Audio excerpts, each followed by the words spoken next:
جی زاہد صاحب، پہلے تو اس سے اگر ہم گفتگو کا آغاز کریں کہ آبویسلی جب یہ ریبل فورسز جو ہیں آہستہ آہستہ انہوں نے ایڈوانس کرنا شروع کیا تو obviously it took us all by surprise, پر کیا کوئی یہ ایکسپیکٹ کر رہا تھا کہ اتنی تیزی سے وہ دمشق تک پہنچ جائیں گی؟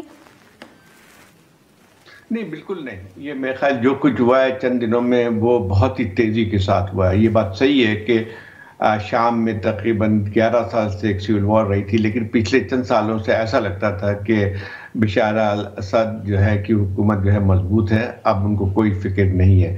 بلکہ یہاں تک ہو گیا تھا کہ جو عرب لیگ میں یا دوسرے عرب ممالک سے ان کے جو ہے دوبارہ رابطے قائم ہو گئے تھے اور ان کو ایک ریکگنائز کرنا شروع کر دیا تھا، جو ممالک پہلے نہیں کرتے تھے خالد جنگی کے دوران. لیکن جو ایسا لگتا ہے کہ چند ہفتوں میں جو واقعات وہ کسی کو بھی نہیں لگتا تھا کہ اتنی جلدی یہ سب کچھ ہو جائے گا.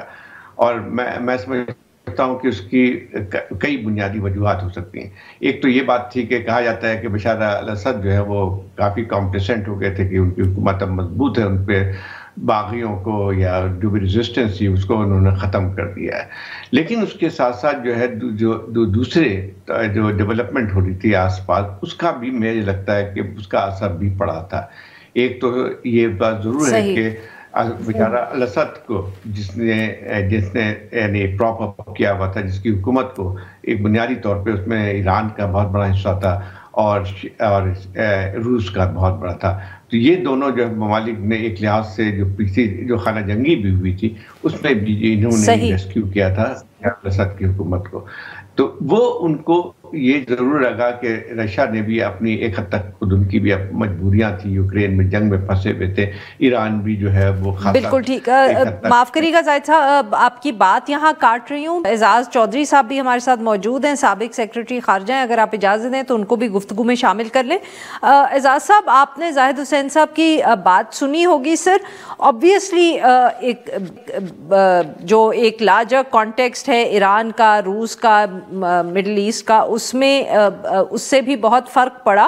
پر اب اگر ہم تھوڑی سی بات کر لیں، جو داخل ہوئے ہیں دمشق میں فورسز حیات تحریر الشمس اور ان کے لیڈر، آپ کے خیال میں بہت سے ان کے لیے کتنا آسان ہوگا sir? Because obviously it's a designated terrorist organisation, Al Qaeda سے بھی اس کو جوڑا جاتا ہے.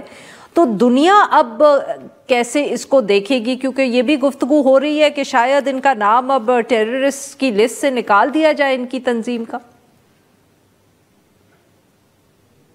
تحریر شام ہے، دو سینیریوز بن رہے ہیں.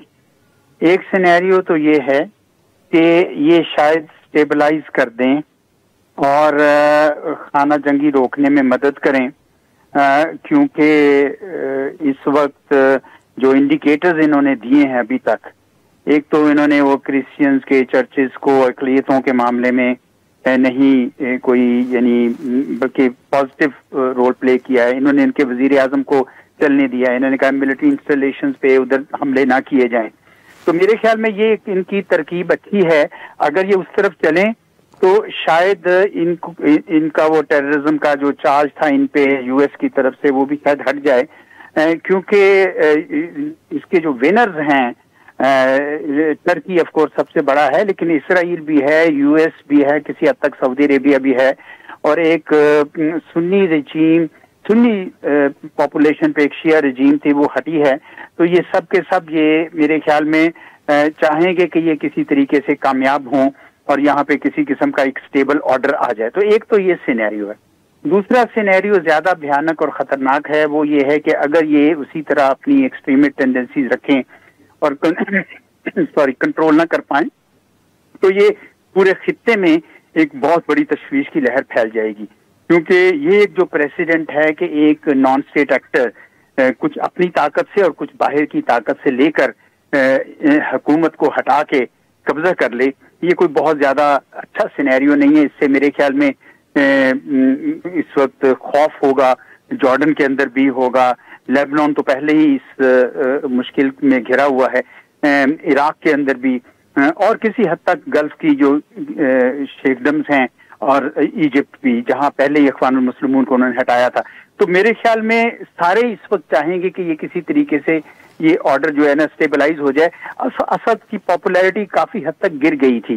اس نے جو ریپریشن اور فیئر کی رجیم کریٹ کی ہوئی تھی، اور جس طریقے سے ایران اور جس طرح یہ بھی کہہ رہے تھے زاہد صاحب بھی کہ رشیا کی طرف سے جس طرح ایک سپورٹ کا جو لیول تھا وہ تھوڑا گرا ہوا تھا، تو ٹائمنگ الجولانی کی وتھ ٹرکیز ہیلپ میرے خیال میں بہت ٹھیک رہی اور وہ ٹھہر نہیں سکے اسد. بالکل صحیح.